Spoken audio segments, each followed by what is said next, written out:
यह एक ऐसी दुनिया है जहाँ पैसों की कोई वैल्यू नहीं, यहाँ टाइम ही सब कुछ है। यहाँ अगर आपको कोई चीज खरीदनी है तो आपको उस चीज के बदले अपनी जिंदगी का कुछ टाइम देना पड़ेगा, तब जाकर आप उस चीज को खरीद पाएंगे। लेकिन इस दुनिया में एक अच्छी जिंदगी गुजारने के लिए आपके पास टाइम का होना भी जरूरी है, क्योंकि यहाँ जब किसी इंसान की एज 25 साल तक पहुँच जाती है तो उस इंसान के हाथ पर 1 साल का टाइम स्टार्ट हो जाता है। जिस पल काउंटडाउन 0 हुआ उसी पल वह इंसान खत्म। अमीरों के पास इतना टाइम था कि वह 1000 साल की जिंदगी भी जी सकते थे। अमीरों ने खुद के लिए एक अलग दुनिया बना ली थी जहां वो लोग एक सुकून भरी जिंदगी गुजार रहे थे। लेकिन वहीं दूसरी तरफ गेटो सिटी में रहने वाले गरीब लोग दिन रात मेहनत करके खुद के लिए टाइम कमाते थे, नहीं तो उनकी जिंदगी खत्म हो जाएगी। इन्हीं गरीबों की बस्ती में विल नाम का एक लड़का रहता था जिसकी घड़ी में सिर्फ 23 घंटे ही बचे थे। विल अपनी मॉम के साथ रहता था। अब क्योंकि 25 साल के बाद उम्र रुक जाती है, इसीलिए उसकी माँ 50 साल की होकर भी बहुत जवान दिख रही थी। आज विल की माँ का 50वां जन्मदिन था। विल अपनी मॉम का बर्थडे सेलिब्रेट करने के लिए पिछली रात ओवर टाइम करके एक शैंपेन की बोतल लाया था। यह देखकर विल की मॉम बहुत खुश हो जाती है और वो विल से कहती है कि मैं अपने पोतों को देखना चाहती हूँ, तुम किसी लड़की को डेट क्यों नहीं करते? जिस पर विल जवाब देता है कि इन सब चीजों के लिए टाइम किसके पास है। विल की मॉम ने उससे कहा कि इलेक्ट्रिसिटी बिल और बैंक से लिया हुआ लोन कल की डेट तक मुझे क्लियर करना होगा, नहीं तो हमें फाइन पड़ सकता है। इसीलिए अब मैं जा रही हूँ और कल रात तक सभी बिल्स और बैंक के लोन्स जमा करवा कर वापस आऊंगी। उसने कहा कि मेरे पास सिर्फ 3 दिन का टाइम है। इलेक्ट्रिसिटी बिल और बैंक का लोन चुकाने में मेरे पास लगभग सारा टाइम खर्च हो जाएगा, इसीलिए कल शाम को तुम जरूर बस स्टॉप पर मेरा इंतजार करना, ताकि मेरा सारा टाइम खत्म होने से पहले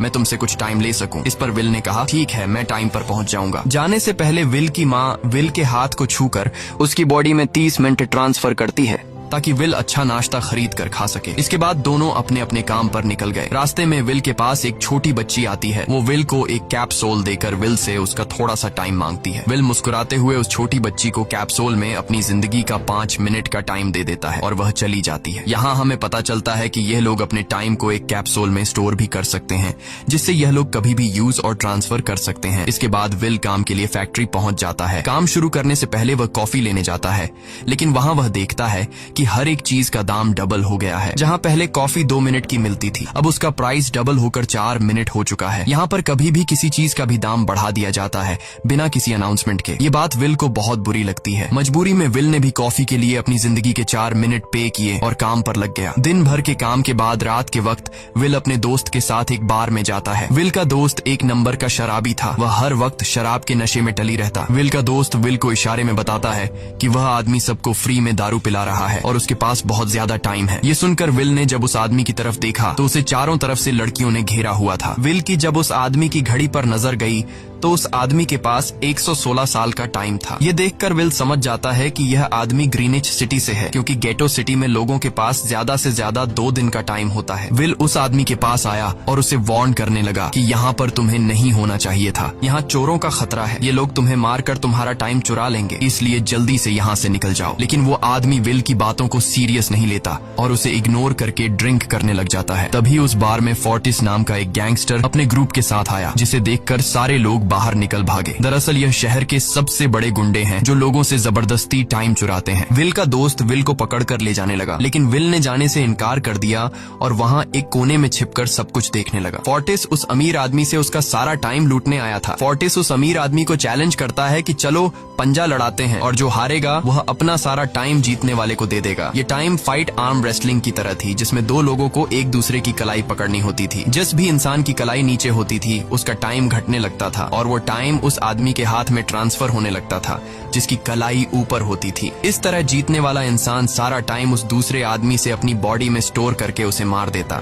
फोर्टिस उस आदमी से कहता है, क्या तुम इसके लिए तैयार हो? इस पर उस अमीर आदमी ने कहा कि मैंने बहुत ज्यादा ड्रिंक की हुई है, इसलिए मुझे कुछ टाइम चाहिए, उसके बाद मैं तुम्हारे चैलेंज के लिए तैयार हूँ। फोर्टिस कहता है कि ठीक है, ये तुम्हारी आखिरी ख्वाहिश है, जाओ, मैं तुम्हें तैयार होने के लिए कुछ मिनट देता हूँ। फोर्टिस उसके साथ अपना एक आदमी भी भेज देता है ताकि यह भाग न सके। वो अमीर आदमी बाथरूम में आकर बहुत ज्यादा उल्टियां करने लग जाता है, क्योंकि उसे काफी चढ़ गई थी। इसलिए अगर वो इस हालत में फोर्टिस से पंजा लड़ता तो इस अमीर आदमी का हारना कंफर्म था। तभी विल वहाँ पर आ जाता है। वो फोर्टिस के आदमी को मारकर उस अमीर आदमी को अपने साथ उस जगह से बाहर निकाल लेता है और उसे फोर्टिस से बचाकर एक सेफ जगह पे ले आया। विल ने उस अमीर आदमी से कहा कि मैंने तुमसे कहा भी कि तुम्हारी जान को खतरा है, तुम जानबूझकर अपना टाइम क्यों बर्बाद कर रहे हो। वो आदमी विल को अपना नाम हेनरी बताता है और वो विल से पूछता है कि तुम्हारी उम्र कितनी है। विल ने बताया 28 साल। हेनरी ने कहा मेरी उम्र 105 साल है और अब मैं जिंदगी से थक चुका हूँ। मैंने अपनी लाइफ में हर एक चीज का मजा लिया है और अब मुझे इस जिंदगी की जरूरत नहीं है, मैं जीना नहीं चाहता। ये सुनकर विल ने हैरानी से पूछा आखिर तुम कहना क्या चाहते हो। इस पर हेनरी ने कहा लगता है तुम अब तक हकीकत से अनजान हो। क्या तुमने कभी सोचा है कि इस दुनिया में अलग अलग टाइम जोन्स क्यों बनाए गए हैं?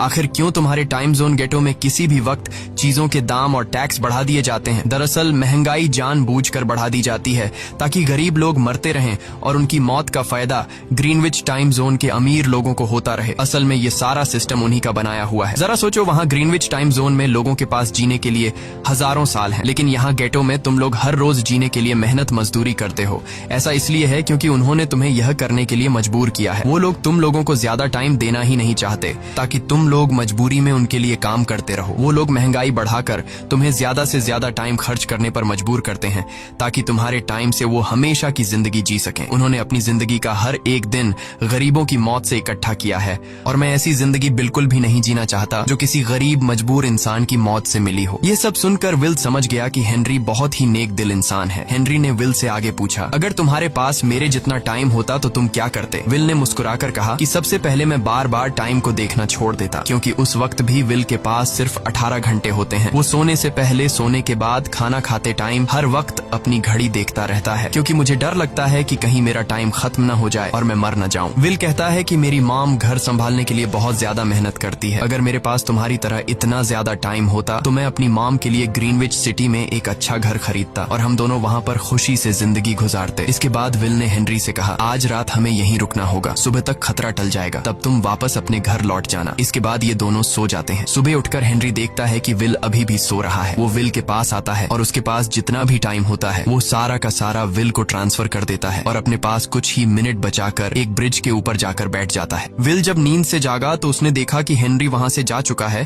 तभी हमेशा की तरह नींद से जागने के बाद विल ने अपनी घड़ी में नजर डाली। विल की घड़ी में 116 साल ऐड हो चुके थे। यह देखकर उसकी आंखें खुली की खुली रह गईं। उसे लगा कि वो अभी भी नींद में है और सपना देख रहा है। इसी दौरान विल की नजर विंडो पर पड़ी जिस पर लिखा था मेरा टाइम बर्बाद मत करना। वो समझ जाता है कि हेनरी ने मुझे अपना सारा समय दे दिया है। तभी विल ने हेनरी को दूर एक ब्रिज के किनारे पर बैठे देखा। विल जल्दी से हेनरी की तरफ भागा, लेकिन अब बहुत देर हो चुकी थी क्योंकि हेनरी के पास अब बस कुछ ही सेकंड्स बचे थे और थोड़ी देर बाद वो एक झटके से मरकर ब्रिज से नीचे पानी में गिर गया। विल को हेनरी की मौत का बहुत ज्यादा दुख होता है। अब विल के पास 116 साल की जिंदगी थी और वो समझ जाता है कि अगर मैं यहाँ पर रहा तो लोग समझेंगे कि हेनरी को इसी ने मारा है। विल जल्दी से अपने दोस्त के पास जाता है। विल का दोस्त विल के हाथ में इतना सारा टाइम देखकर शॉक रह जाता है, जिसके बाद विल ने अपने दोस्त को दोस्ती की खातिर 10 साल का टाइम दिया। ये देखकर विल का दोस्त उसका दिल से शुक्रिया अदा करता है। विल कहता है कि यहाँ रहना मेरे लिए अब ठीक नहीं, क्योंकि इतने ज्यादा टाइम को देखते हुए मेरा टाइम छीनने के लिए कोई भी मुझे मार सकता है। अब मैं अपनी माँ के लिए ग्रीनविच सिटी में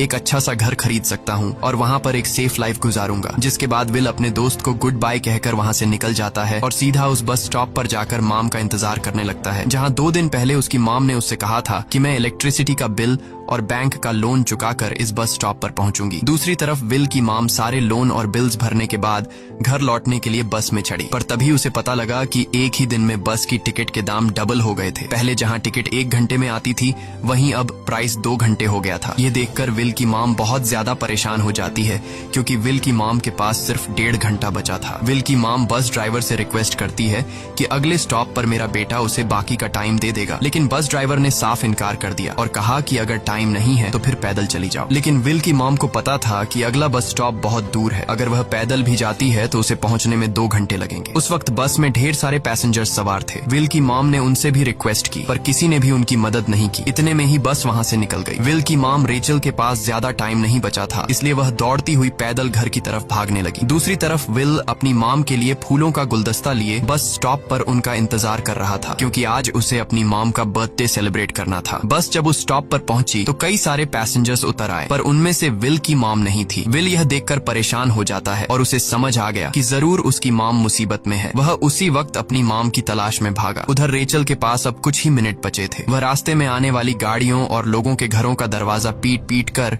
उनसे थोड़ा समय उधार मांग रही थी, लेकिन कोई भी उसकी मदद करने को तैयार नहीं था। इधर विल जब कुछ दूर गया तो उसे उसकी मॉम दौड़ती हुई नजर आ गई। अपनी मॉम को भागते हुए देख विल समझ गया कि उनके पास ज्यादा टाइम नहीं है। वह अपना हाथ आगे करके तेजी से उनकी तरफ दौड़ने लगा। उधर रेचल के पास अब सिर्फ 10 सेकंड्स ही रह गए थे। वह भी पूरी तेजी से विल की ओर भाग रही थी, लेकिन जैसे ही रेचल अपने बेटे विल के पास पहुंची, उसका टाइम खत्म हो जाता है और वह मर जाती है। यह देखकर विल को बहुत दुख होता है, क्योंकि उसने अपनी मॉम के लिए क्या कुछ नहीं सोचा था। वह चीख चीख कर रोने लगा। अगली सुबह तक हेनरी की डेड बॉडी टाइम कीपर्स को मिल चुकी थी। ये टाइम कीपर्स वहां पर इन्वेस्टिगेशन करते हैं। आज की दुनिया में टाइम कीपर्स होते थे जो पुलिस की तरह थे। इन टाइम कीपर्स का काम भी क्राइम को रोकना होता है। टाइम कीपर्स के ऑफिसर रेमंड ने उस जगह में अच्छी तरह से जांच की, लेकिन उसे कोई भी क्लू नहीं मिला। तभी रेमंड की नजर उस ब्रिज के पास लगे सीसीटीवी कैमरा की तरफ गई। वह सीसीटीवी फुटेज चेक करने सीसीटीवी रूम के लिए निकल पड़ा। दूसरी तरफ विल समझ चुका था कि उसकी मॉम की मौत के लिए ग्रीनिच में रहने वाले अमीर लोग ही जिम्मेदार हैं, जिन्होंने गेटो शहर के लोगों को एक एक सेकंड का मोहताज बना दिया है। अब विल उनसे बदला लेने ग्रीनिच की तरफ निकल पड़ा और यहाँ से होती है असल कहानी शुरू। ग्रीनविच सिटी में एंटर होने के लिए विल को 1 साल का टाइम खर्च करना पड़ा और ग्रीनिच सिटी जा पहुंचा। वहाँ जब विल ने अमीर लोगों का लाइफस्टाइल देखा तो उसकी आंखें खुली की खुली रह गईं। वहाँ लोगों के पास इतना टाइम था कि वो लोग मरने का नाम तक भूल गए थे। यहाँ पर अमीर लोग के बॉडीगार्ड के पास भी 100 साल से भी ज्यादा का टाइम था। ये देखकर विल गुस्से से लाल हो जाता है, क्योंकि विल जिस शहर से आया था वहाँ पर लोगों के पास सिर्फ 24 घंटे की जिंदगी थी। विल वहाँ एक महंगे होटल में रुकता है। खाना खाते दौरान एक बहुत ही खूबसूरत लड़की विल को देखती है, जैसे उसे विल पसंद आ गया हो। दूसरी तरफ टाइम कीपर रेमंड हेनरी की मौत के वक्त का सीसीटीवी फुटेज चेक कर रहा था। तभी उसे फुटेज में विल दिखाई देता है। हालांकि कैमरा ने हेनरी को ब्रिज से गिरते हुए रिकॉर्ड नहीं किया था, लेकिन उस फुटेज में विल ब्रिज के पास खड़ा नजर आ रहा था, जिससे रेमंड को विल पर शक होने लगा। इसलिए रेमंड ने अपनी टीम को विल के बारे में जानकारी इकट्ठा करने को कहा। रिसर्च के दौरान टाइम कीपर्स को यह बात पता चल जाती है कि विल नाम का एक आदमी बहुत सारा टाइम खर्च करके ग्रीनविच सिटी में एंटर हो गया है, जिससे रेमंड को यह बात कंफर्म हो जाती है कि विल ने ही हेनरी को मारा है। रेमंड उसी वक्त अपनी टीम के साथ ग्रीनविच शहर की ओर रवाना हो गया। दूसरी ओर ग्रीनविच शहर में विल एक कैसीनो में आया, जहाँ कुछ अमीर लोग पोकर खेल रहे थे। विल भी उनके साथ बैठ जाता है। एक नए आदमी को देखकर ये लोग उस पर हंसने लगते हैं, लेकिन विल गैम्बलिंग में माहिर था।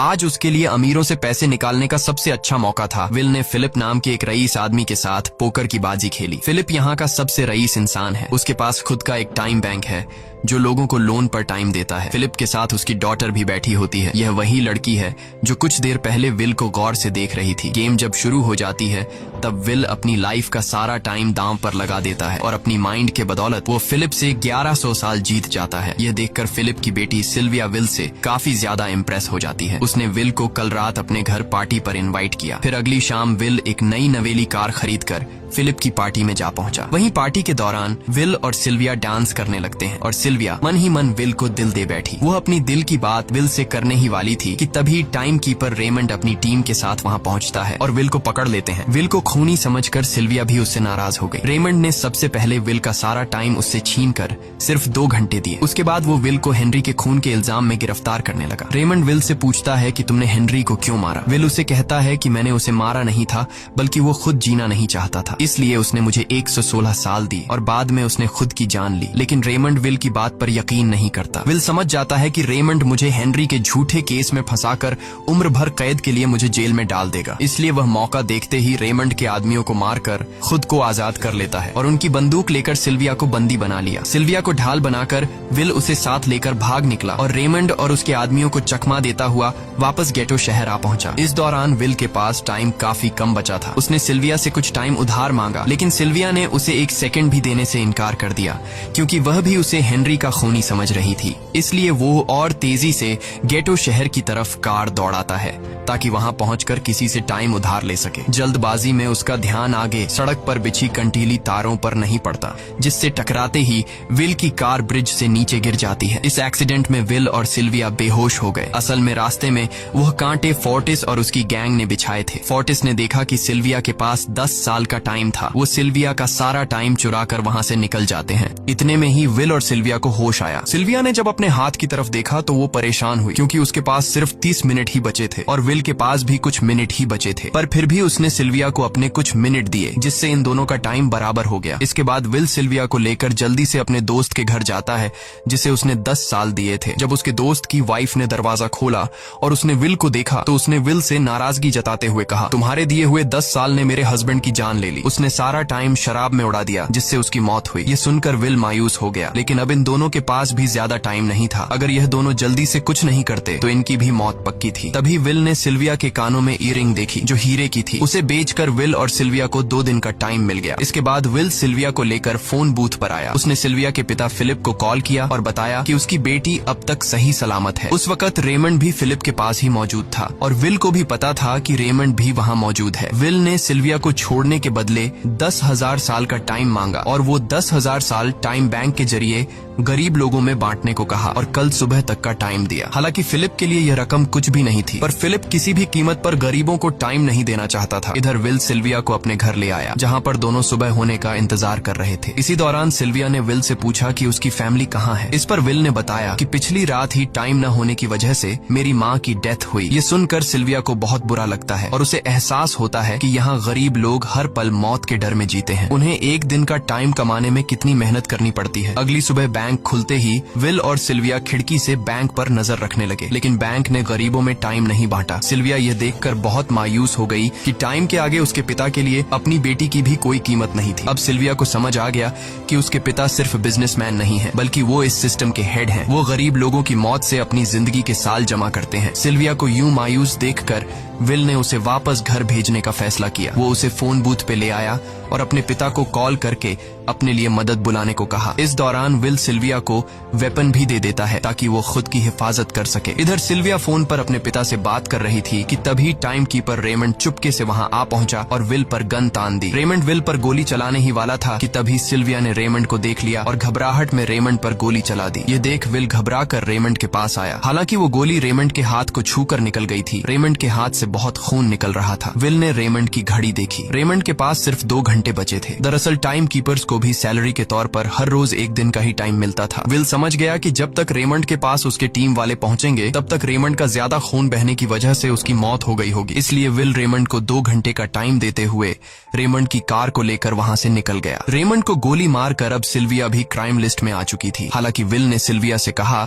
कि वो अभी इन सब से निकल सकती है, लेकिन ग्रीनिच में सिल्विया की जिंदगी पिंजरे में कैद पंछी की तरह थी। उसके पिता फिलिप ने उस पर बहुत सारी पाबंदियां लगा दी थी, पर यहाँ आकर उसे आजादी का एहसास हो रहा था, क्योंकि यहाँ वो अपनी मर्जी की मालिक थी और सिल्विया समझ जाती है कि यहाँ पर लोगों के साथ गलत हो रहा है। अब वह भी गरीबों को उनका हक दिलाने में विल के साथ थी। विल और सिल्विया ने मिलकर अमीरों को लूटना शुरू कर दिया। सिल्विया, जो कि ग्रीनिच सिटी के चप्पे चप्पे से वाकिफ थी, इसलिए इन दोनों ने प्लान बनाया कि वो ग्रीनिच सिटी में बैंक से टाइम कैप्सूल चुराएंगे और उनको गरीबों में बांट देंगे। सिल्विया ने सबसे पहले अपने पिता फिलिप के कई सारे बैंक्स में डाका डाला, क्योंकि फिलिप ने गरीबों की मौत से वह सारा टाइम इकट्ठा किया था। इन दोनों ने तिजोरी से सभी टाइम कैप्सूल एक बैग में पैक करके वहां से निकल गए और उन्हें गरीबों में बांटने लगे। इतनी बड़ी चोरी करने के बाद अब सरकार भी इन दोनों से तंग आ चुका था, इसीलिए सरकार ने इन दोनों के सर पर 10 साल का टाइम इनाम रख दिया। ये खबर सुनते ही गैंगस्टर फोर्टिस अब इन दोनों को कुत्ते की तरह ढूंढने लगा, लेकिन विल और सिल्विया हर रोज अपना ठिकाना बदलते रहते थे, जिससे वो किसी के हाथ नहीं आते थे। यह दोनों एक होटल में छुपे हुए थे। इनके पास टाइम की कमी तो थी नहीं, इसलिए उन्होंने पूरे होटल को ही बुक कर लिया था। फोर्टिस इन दोनों की तलाश में उस होटल के बाहर आ पहुंचा। वहां उसने कुछ लोगों को पकड़कर उनसे विल और सिल्विया के बारे में पूछने लगा, लेकिन उन लोगों पर विल और सिल्विया के बहुत एहसानात थे, इसलिए ये लोग मरने के लिए तो तैयार थे, पर विल और सिल्विया का ठिकाना बताने के लिए तैयार नहीं थे। लेकिन जब फोर्टिस ने उन लोगों पर बहुत ज्यादा जोर जबरदस्ती की तो उनमें से एक बंदा मौत के डर से फोर्टिस को उस होटल के बारे में बता देता है जहां विल और सिल्विया छुपे हुए थे, जिसके बाद फोर्टिस फौरन अपनी गैंग के साथ वहां पर पहुंच जाता है और इन दोनों को पकड़ लेता है। अब विल और सिल्विया का उनसे बच पाना नामुमकिन था। फोर्टिस ने विल को एक टेबल पर बैठा दिया और उसे टाइम फाइट के लिए चैलेंज किया। विल समझ गया कि अगर मैंने चैलेंज से इनकार किया तो फोर्टिस के गैंग वाले लोग मुझे मार देंगे, इसलिए क्यों ना आज इसके साथ पंजा आजमाया जाए। फोर्टिस और विल ने एक दूसरे की कलाई पकड़ ली और मौत का खेल शुरू हुआ। फोर्टिस माहिर खिलाड़ी था, उसने शुरुआत में ही विल का हाथ नीचे कर दिया, जिससे विल का टाइम तेजी से फोर्टिस में ट्रांसफर होने लगा। लेकिन विल बिल्कुल जोर ही नहीं लगा रहा था, जैसे कि वो जानबूझकर हार रहा हो। पर जैसे ही विल के पास अपनी लाइफ के 3 से 4 सेकंड बचे, तभी विल ने अपनी पावर दिखाई और एक झटके से फोर्टिस का हाथ नीचे कर दिया। फोर्टिस की आंखें खुली की खुली रह गईं। वो पूरा जोर लगाकर अपना हाथ ऊपर करने की कोशिश कर रहा था, लेकिन विल की ताकत के आगे वो ढीला पड़ चुका था। ये देख फोर्टिस के आदमियों का ध्यान फोर्टिस की घड़ी पर अटक गया। अब उनका बॉस मरने वाला था। इतने में ही मौका पाकर विल ने अपने जूते से गन निकाली और पलक झपकते ही फोर्टिस के सारे आदमियों को शूट कर दिया, क्योंकि अगर वो ऐसा नहीं करता तो वो लोग उसे मार देते। इसी के साथ फोर्टिस का टाइम 0 हो गया और वह भी मारा गया। विल और सिल्विया जल्दी से वहां से भाग निकले। इसी दौरान उन्होंने देखा कि अमीरों ने सारा खेल पलट दिया था। विल और सिल्विया ने गरीबों में जितना भी टाइम बांटा था उसकी वैल्यू अब कुछ भी नहीं रही थी, क्योंकि अमीरों ने महंगाई के दर को कई गुना बढ़ा दिया था। यह देख विल हारा हुआ महसूस करने लगा और उसे लगा कि मैं कभी भी इन गरीबों को उनका हक नहीं दिला सकूंगा। उसने सिल्विया से कहा कि अब सब खत्म हो चुका है। अगर वो लोगों में 1000 साल भी बांट दें तो अमीर लोग महंगाई को और ज्यादा बढ़ा देंगे, जिससे लोगों की हालत कभी नहीं सुधर पाएगी। सिल्विया ने कहा कि कोई तो रास्ता होगा। इस पर विल ने कहा कि हमें लाखों साल चुराकर इन लोगों को देने होंगे, तब जाकर हम लोग महंगाई को कंट्रोल कर सकते हैं। हालांकि यह इतना आसान नहीं था, पर सिल्विया ने इसके लिए एक प्लान सोच रखा था। अगली ही सुबह जब फिलिप अपने बॉडीगार्ड्स के साथ ऑफिस पहुंचा, तभी सिल्विया वहां आई और उसने अपने पिता से कहा कि वो सरेंडर करना चाहती है। तब सारे गार्ड्स ने सिल्विया पर गन तान दी, लेकिन तभी वहां पीछे से गार्ड के बेस में छिपा विल वहां आ पहुंचा। उसने फिलिप के सर पर गन रखी और उसके जरिए लॉकर का दरवाजा खुलवाया। विल और सिल्विया ने फिलिप के लॉकर से एक टाइम कैप्सूल चुरा लिया, जिसमें 10 लाख साल का टाइम मौजूद था। इस टाइम कैप्सूल का एक साल गरीबों की ही मौत से आया था। विल और सिल्विया वह टाइम कैप्सूल लेकर भाग जाते हैं। इधर रेमंड को जब यह बात पता चली तो वह फौरन विल और सिल्विया के पीछे लग गया। जब रेमंड ने अपने हाथ पर घड़ी को देखा तो उसके पास 1 घंटे से भी कम टाइम बचा हुआ था। वह हेडक्वार्टर कॉल करके कहता है कि मुझे मेरी सैलरी कैप्सूल में भेज दो, मेरे पास टाइम कम है। लेकिन इससे पहले कि वह अपनी बॉडी में कैप्सूल से टाइम ट्रांसफर कर पाता, उसे विल की कार दिख जाती है और वह कैप्सूल से अपनी बॉडी में बिना टाइम ट्रांसफर किए उनके पीछे लग जाता है, क्योंकि अगर वो 10 लाख साल गरीबों को मिल जाते तो गेटो टाइम जोन का हर एक इंसान अमर हो जाता और अमीरों का बनाया पूरा सिस्टम तहस नहस हो जाता। रेमंड ने विल और सिल्विया को पकड़ने के लिए अपनी पूरी जी जान लगा दी, लेकिन वो उन्हें रोक नहीं पाया। विल और सिल्विया रेमंड को चकमा देकर गेटो शहर आ गए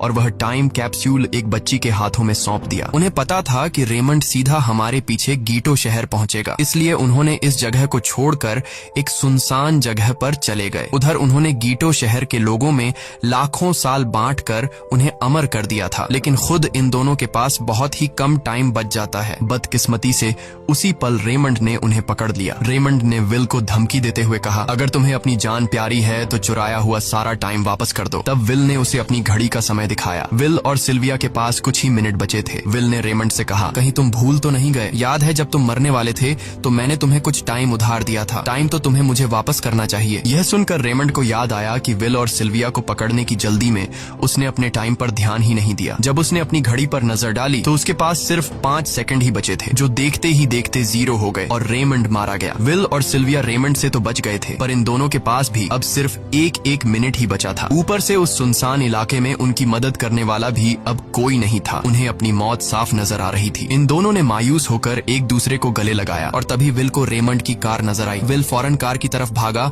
और वहां पहुंचकर उसने रेमंड की सैलरी का टाइम अपनी घड़ी में ट्रांसफर कर दिया। इसके बाद वह सिल्विया को भी टाइम देने उसकी ओर भागने लगा। सिल्विया भी तेजी से विल की ओर दौड़ रही थी। सिल्विया के पास कुछ ही सेकंड्स बचे हुए थे। यह बिल्कुल उसी तरह का पल था जिस तरह से विल ने अपनी मॉम को खोया था। विल ने अपनी मॉम को तो खो दिया था, पर सिल्विया को नहीं खोना चाहता था। विल सिल्विया के बिल्कुल करीब ही था, पर तभी सिल्विया विल की बाहों में गिर पड़ी। लकीली विल ने सही वक्त पर सिल्विया का हाथ थाम लिया था, जिससे उसकी जान बच गई। विल और सिल्विया की बदौलत अब डेटन शहर के सारे लोग अमर हो चुके थे। अब उन्हें 1-1 घंटे कमाने के लिए फैक्ट्रीज में काम करने करने की जरूरत नहीं थी। वह सभी अपने सपनों को पूरा करने ग्रीनिच शहर की ओर निकल पड़े, जिससे अमीरों का बनाया सारा सिस्टम फेल हो गया। वहीं इसी के साथ यह कहानी खत्म हो जाती है। अगर आपको वीडियो अच्छी लगी हो तो हमारे चैनल को सब्सक्राइब और वीडियो को लाइक जरूर कीजिएगा।